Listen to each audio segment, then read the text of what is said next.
Halo warga intelektual sekalian. Menurut data, ternyata Israel itu selama perang dengan Walentina, selama perang dengan Gaza, ternyata makin kaya guys. Wow, luar binasa. Nah yang jadi pertanyaan, kenapa bisa seperti itu? Biasanya negara yang perang itu biasanya rugi ya, tapi menurut data Israel itu malah untung guys. Wow. Luar binasa. Nah, yang jadi pertanyaan, kenapa bisa seperti itu? Apa alasannya? Apakah karena Israel itu adalah bangsa yang diberkati oleh Tuhan? Bagaimana data yang sebenarnya?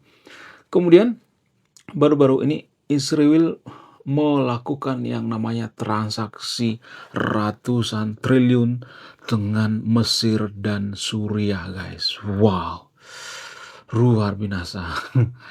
Transaksi ini bikin Iran kejang-kejang kelonjotan berjamaah. Transaksi ini bikin Gaza kejang-kejang kelonjotan berjamaah. Transaksi ini bikin warga Konoha semakin tidak bisa tidur, ya kan.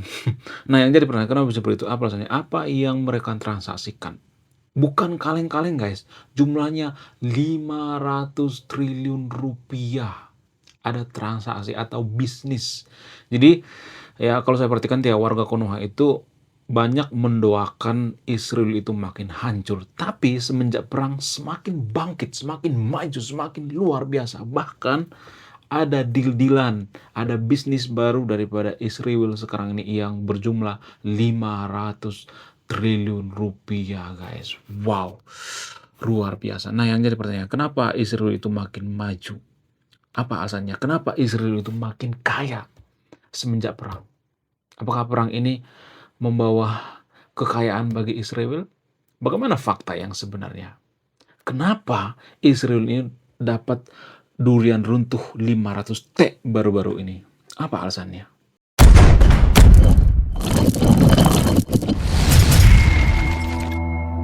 Salah satu alasan yang paling masuk akal kenapa Israel itu semenjak perang dengan Gaza, semenjak perang 7 Oktober kemarin itu, alasan yang paling masuk akal itu kenapa mereka semakin kaya itu karena banyak orang-orang Eropa yang berbisnis ke Israel, guys. Wow, luar binasa. Banyak banget berlomba-lomba berbisnis ke Israel. Nah, kalau kita bandingkan dengan Gaza misalnya, kalau kita bandingkan dengan Iran misalnya, atau Konoha misalnya, kenapa di Konoha itu susah banget kita mendapatkan investor? Kenapa? Padahal Israel itu berlebihan investor ke sana, berlomba-lomba. Mereka nggak peduli apakah Israel itu perang, apakah di sana terjadi yang namanya huru-hara, nggak peduli ya. Tapi orang-orang Eropa banyak berbondong-bondong investasi di Israel. Apa alasannya? Sementara Konoha, mohon maaf ya, kalau saya perhatikan ya, ini hanya di Konoha ya, bukan Indonesia, karena orang Indonesia itu anti kritik guys ya. Ini hanya di Konoha, disclaimer on ya.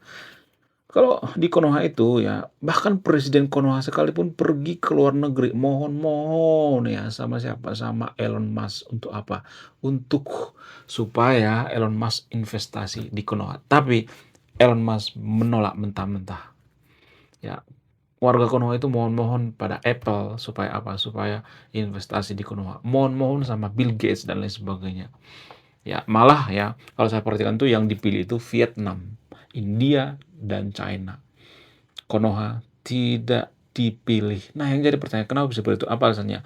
Berarti ada yang salah ya, what's wrong ya?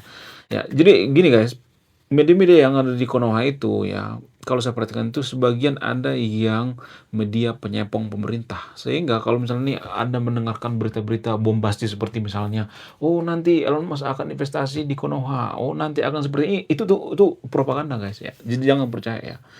Elon Musk tuh nggak sudi investasi di Konoha. Kenapa bisa seperti itu? Apa alasannya? Bukan karena saya tidak sayang dengan Konoha ya, tapi ada alasan yang rasional gitu ya. Ada alasan yang masuk akal. Nanti akan saya bongkar ya. Dan bikin saya terkejut ya. Alasannya tuh sangat-sangat luar biasa.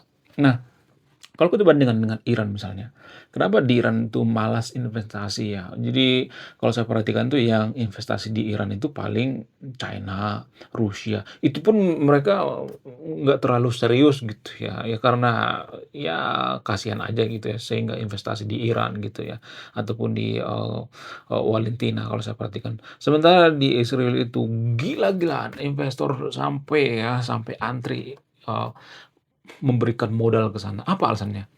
Salah satu alasan yang paling berpengaruh itu adalah karena trust. Ya, Anda tidak salah dengar, trust. Dalam bisnis, dalam usaha, dalam berdagang, dalam hal apapun itu, sangat dibutuhkan yang namanya trust. Jadi, bagaimana dengan Konoha? Kalau saya perhatikan itu, Konoha tidak dipercaya, guys. Tidak dipercaya Elon Musk, tidak dipercaya investor luar negeri. Kenapa? Karena kita bukan bangsa yang punya integritas. Kita kurang kejujuran. Jujur aja deh, jangan munafik ya. Saya nggak suka orang yang munafik. Warga Konoha itu kan, ya rata-rata ya, nggak semuanya tapi ya rata-rata susah jujur kok ya. Saya itu pengalaman guys ya, dalam dunia usaha itu saya banyak pengalaman ya, ya menghadapi karyawan yang tidak jujur ya, menghadapi konsumen yang nggak jujur ya, banyak banget ya.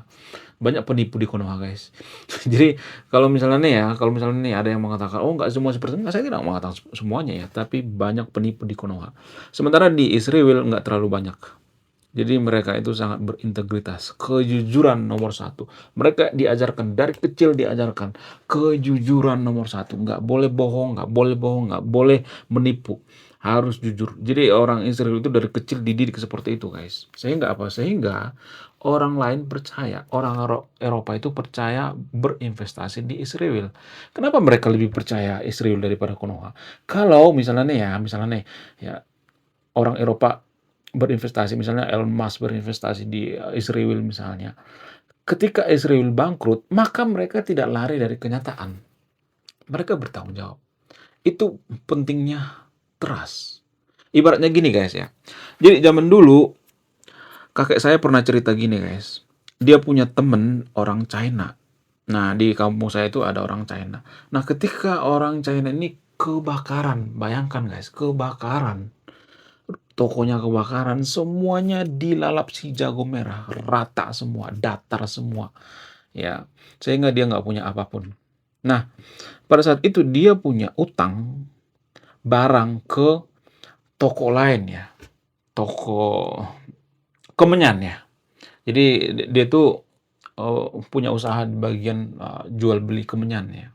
Nah, dia punya utang tuh ya sama toko yang ada di kampung lain gitu ya, kelas pemulung lah gitu ya, pengepul lah ya. Nah, dia punya utang sama pengepul ya, dia tuh bandar kemenyan yang sangat besar sekali ya di kampung saya. Nah, ketika dia pergi ke toko pengepul ini, dia mengatakan seperti ini ya, "Saya kan kebakaran, rumah saya kan sudah dibakar, toko saya sudah dibakar, semuanya di situ, duit saya nggak ada lagi, ya semuanya aset saya kebakaran. Tapi percayalah, saya akan bayar utang saya. Saya nggak akan lari, tapi kasih saya waktu." Nah, itu namanya integritas. Kakek saya itu sering ya bercerita seperti itu ke saya. Cerita tentang integritas, kejujuran. Bukan berarti saya orang suci ya, saya juga nggak terlalu suci-suci amat ya. Saya tidak mengatakan bahwa saya itu orang suci, orang beragama, enggak. Saya lebih mengatakan bahwa saya itu adalah orang yang sekuler gitu ya, orang yang blak-blakan gitu, to the point gitu, nggak mau menutup-nutupi. Jadi itu namanya trust guys, itu namanya kepercayaan. Dan itulah yang dimiliki oleh Israel. Walaupun Israel itu misalnya nih ya suatu saat bangkrut, mereka nggak lari, mereka tetap bertanggung jawab. Itulah yang namanya integritas. Sementara di Konoha ya, nggak semuanya tapi ya, warga Konoha itu kalau misalnya nih tokonya kebakaran, itu jadi alasan ya, "Oh saya kemalingan, oh saya kemalangan, oh saya nggak bisa bayar lagi. Ya please lah, nanti saya akan perkarakan kamu lagi," gitu ya. Saya sering ya berhadapan dengan orang-orang seperti ini guys ya. Malah kita yang diperkarakan gitu. Jadi warga Konoha banyak seperti itu guys. Kenapa saya bikin channel ini? Tujuan saya apa? Tujuan saya biar kita berkesadaran gitu. Jadi trust itu sangat-sangat penting sekali ya untuk apa? Untuk membangun yang namanya kepercayaan. Ya. Jadi itu yang disukai oleh orang-orang Eropa atau triliuner dari Eropa itu, makanya mereka investasi di Israel. Kenapa? Karena trust, kepercayaan. Mereka percaya dengan Israel. Itu ya. Mereka lebih percaya ke Israel daripada ke Konoha itu. Makanya di Israel itu banyak orang berbondong-bondong untuk investasi. Itu yang pertama ya. Kemudian yang kedua itu masalah teknologi. Jadi Israel itu salah satu teknologi yang paling maju ya, terutama di bidang startup ya. Sekarang ini yang menguasai startup dunia itu Israel. Hampir 80% startup yang ada di dunia ini pasti ada unsur Israel-nya, pasti ada campur tangan Israel. Ya, itu kalau saya perhatikan ya. Teknologi yang sangat luar biasa. Nah, teknologi seperti apa yang ditawarkan oleh Israel? Apa yang jadi nilai tawar daripada Israel ini terhadap orang-orang Eropa gitu, bangsa lain gitu? Apa yang mereka tawarkan? Apa yang Israel tawarkan? Yang mereka tawarkan itu adalah teknologi pertahanan.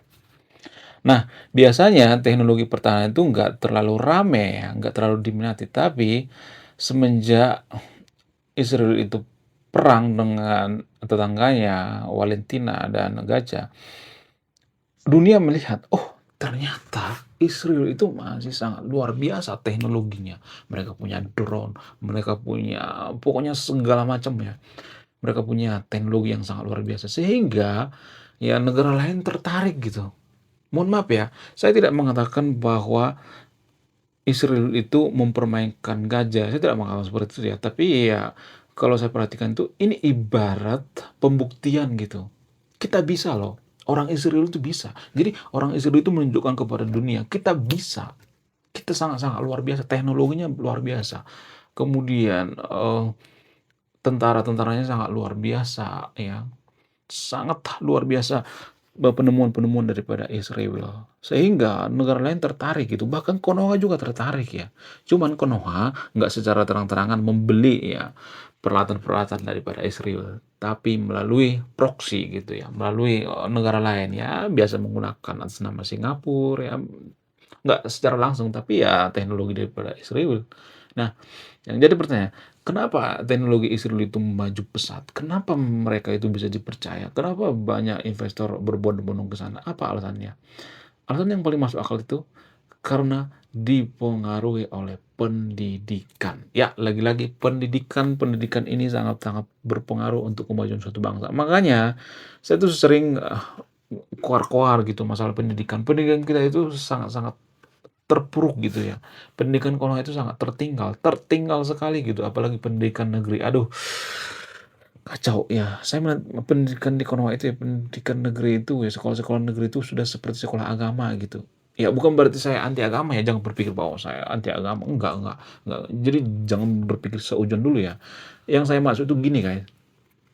Jadi di sekolah-sekolah negeri itu ya jarang-jarang siswa atau murid itu diajari tentang integritas ya. Mereka tuh diperbanyak hafalan, hafalan, hafalan, hafalan terus yang diperkuat. Sementara orang-orang Israel itu ketika mereka di sekolah mereka nggak butuh hafalan, nggak. Mereka lebih dituntut untuk memahami daripada menghafal. Nah, yang jadi pertanyaan, kenapa bisa seperti itu? Kenapa warga Konoha itu selalu menghafal, menghafal, menghafal terus yang diperkuat? Apa alasannya? Apakah ini ada hubungannya dengan agama? Dugaan saya ada. Lebih tepatnya tradisi dalam beragama. Jadi saya tidak menyebutkan agamanya di sini ya. Saya tidak menyebutkan agamanya, yang saya maksud adalah tradisi dalam beragama. Tradisi dalam beragama ini sangat mempengaruhi budaya hafalan yang ada di Konoha. Karena apa? Karena agama mayoritas di Konoha itu punya tradisi hafalan. Menghafal gitu. Dari mana tradisi hafalan ini muncul? Apa alasannya? Ya karena mereka berpikir bahwa ketika mereka menghafal ayat-ayat kitab suci, ya maka mereka dapat pahala. Ya, saya tidak mengatakan bahwa pahala itu benar atau tidak ya. Saya tidak mengatakan seperti itu. Tapi gini guys, kalau misalnya ini kita berpikir secara rasional, apakah pahala itu bisa dibuktikan secara ilmiah? Nggak bisa. Mana coba datanya? Saya mau tahu apa definisi daripada pahala. Pahala itu nggak bisa didefinisikan, nggak bisa dibuktikan secara ilmiah. Sesuatu yang tidak bisa dibuktikan secara ilmiah itu tidak bisa didefinisikan. Bagaimana mungkin kita mendefinisikan pahala coba? Nggak bisa, nggak bisa didefinisikan, nggak boleh. Ya, jadi inilah yang mempengaruhi kenapa budaya hafal kita itu sangat tinggi sekali. Ini yang mempengaruhi. Karena kita terbiasa menghafal, ya biar kita dapat surga, biar kita dapat pahala, biar kita nanti masuk surga gitu ya. Ini pemikiran-pemikiran tradisi dalam beragama di Konoha ya. Tapi kalau kita berpikir rasional gitu ya, kalau misalnya kita nih lebih luas lagi gitu ya, lebih maju lagi dalam berpikir gitu. Karena agama itu mempengaruhi kemajuan suatu bangsa guys, sangat mempengaruhi ya. Makanya saya bahas sampai ke sini ya. Jadi gini guys, kalau misalnya kita berpikir secara rasional ya, bagaimana mungkin kita hanya modal menghafal masuk surga gitu? Coba saya mau nanya, saya mau nonton video nih, bagaimana mungkin kita bisa masuk surga hanya modal hafalan-hafalan gitu? Tuhan yang macam apa gitu ya? Tuhan seperti apa yang menyuruh umatnya menghafal, menghafal, menghafal gitu? Emang ada Tuhan gitu yang cuma menyuruh hafal, hafal, hafal gitu? Ya, tanpa menggunakan otak gitu. Bukan berarti saya mengatakan bahwa menghafal itu tidak perlu ya, menghafal juga perlu. Ya, saya ngomong di depan kamera seperti ini, saya butuh hafalan juga, ya, tapi selain, menghafal, saya juga memahami gitu ya. Jadi, saya ngomong seperti ini di kamera, ya jarang-jarang saya menggunakan teks, nggak ada, di depan saya nggak ada teks, guys, ya. Bahkan saya ngomong, ke sana kemari, mohon maaf ya, bukan berarti saya jago ngomong di kamera tanpa teks ya, tapi karena saya memahami gitu. Ini contohnya gitu, kalau saya menghafal huruf per huruf gitu, saya nggak bakal bisa gitu, santuy ini ngomong di kamera gitu, enggak. Karena saya memahami, jadi saya mengerti urutannya ya. Pembukaan video saya ngomong seperti ini ya, pertengahan seperti ini ya, terakhir seperti intinya seperti ini. Jadi saya memahami gitu kerangkanya. Bukan saya hafal, kalau saya hafal tuh nggak bakal bisa, kaku ya, yang ada saya dungu gitu ya kalau menghafal. Mohon maaf ya sama yang nonton video, bukan berarti saya nyuruh yang nonton video untuk tidak menghafal. Jadi kecerdasan siswa itu yang paling, standar itu atau yang paling rendah itu adalah menghafal. Menghafal, memahami, mengkritisi, kemudian, berkreasi. Nah, siswa-siswa yang ada di Israel itu sudah masuk ke tahap berkreasi, bukan menghafal lagi. Sementara Konoha masih mentok di menghafal, menghafal, menghafal, ya. Boro-boro mengkritik, ya menghafal terus gitu ya. Makanya Konoha itu anti kritik, kenapa? Karena mereka stuck di menghafal-menghafal, di level terendah terus gitu.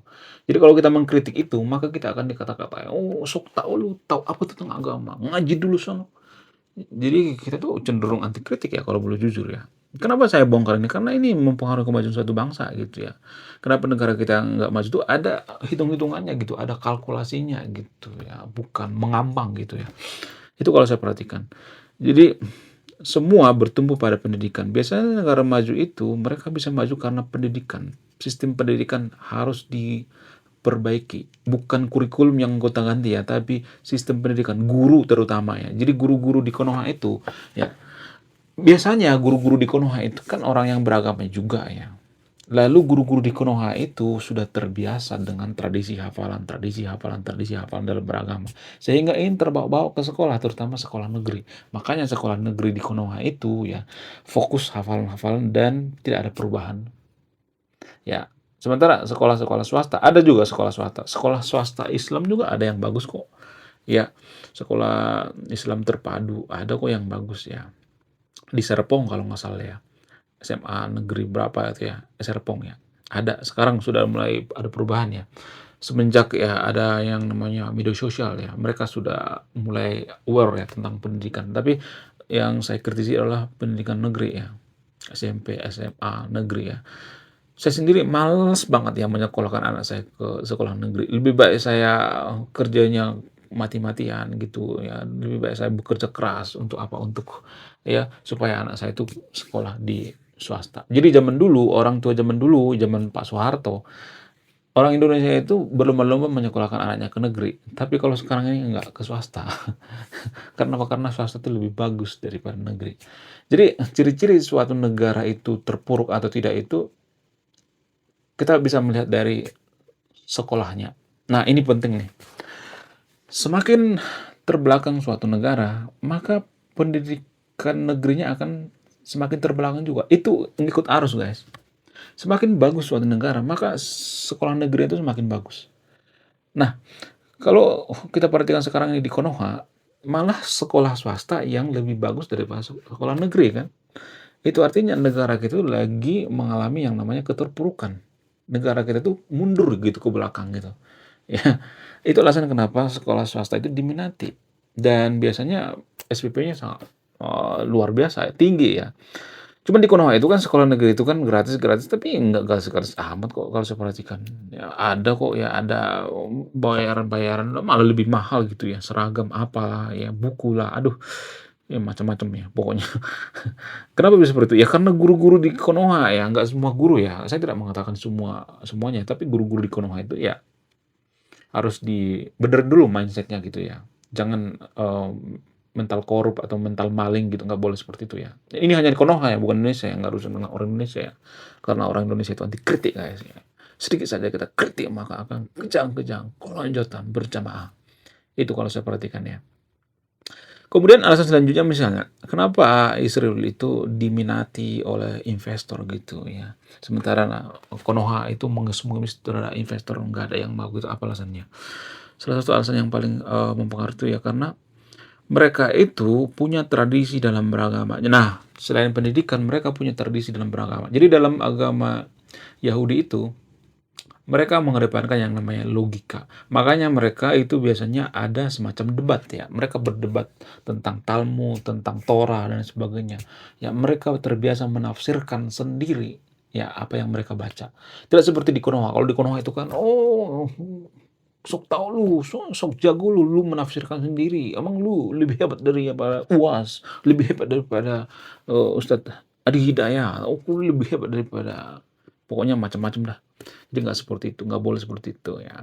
Kita membebaskan anak itu dari kecil untuk berdebat, berdiskusi gitu ya. Makanya saya bikin channel ini ruang kita untuk berdebat gitu, berdebat secara sehat ya, bukan berdebat baper-baperan gitu, nggak, saya nggak mau seperti itu ya. Jadi kita sebagai kaum intelektual berdebat itu secara sehat gitu. Gimana supaya negara kita maju gitu, bukan gimana supaya negara kita terpuruk. Itu yang saya mau. Oke, sekian video ini. Terima kasih sudah menonton kami. Saya kaum intelektual, salam rasional.